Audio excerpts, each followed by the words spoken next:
आपने कभी देवबंद नहीं छोड़ा, इसकी वजह?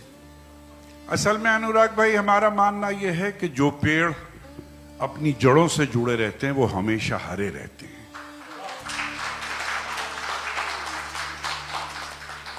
किसी बहुत उस्ताद शायर का शेर है कि सर फूल वो चढ़ा जो चमन से निकल गया, इज्जत उसे मिली जो वतन से निकल गई। तो मेरा जी नहीं चाहा कि मैं अपनी जिंदगी का पौधा बंबई की बहुत छोटे से गमले में लगाऊं।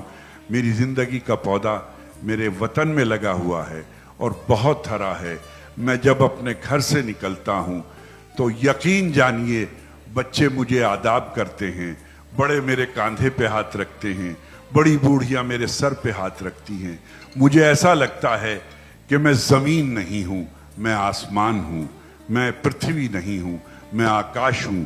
और मैं तो अपनी नई नस्ल को कहना चाहूंगा कि अगर जमीन से आसमान बनना चाहते हो तो अपनी मिट्टी में अपनी जिंदगी को बोया करो, अपनी सलाहियतों को बोया करो। तुम अमेरिका में जाकर के तलाश कर रहे हो अपनी मिट्टी को, लंदन में जाके तलाश कर रहे हो। यहां मैं अपनी नई नस्लों को यह भी बताना चाहूंगा कि तुम अपने माँ बाप को छोड़ करके जाते हो। तुम अमेरिका और लंदन और ऑस्ट्रेलिया से ड्राफ्ट तो भेजते हो, 2 कुत्ते तो छोड़ देते हो उनकी हिफाजत के लिए, 2 मतलब एक नौकरानियां तो छोड़ देते हो, लेकिन उनके माथे पर जब 104 बुखार होता है उस पर हाथ रखने वाला कोई नहीं होता। उनके माथे पर हाथ रखने के लिए यहीं मौजूद रहा करो।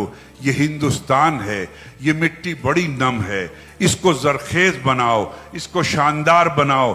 चाहे जितना पढ़ो, चाहे जितना लिखो, चाहे जितना कमाओ, लेकिन हिंदुस्तान की मिट्टी को कभी ना छोड़ो, अपने माँ बाप को कभी ना छोड़ो।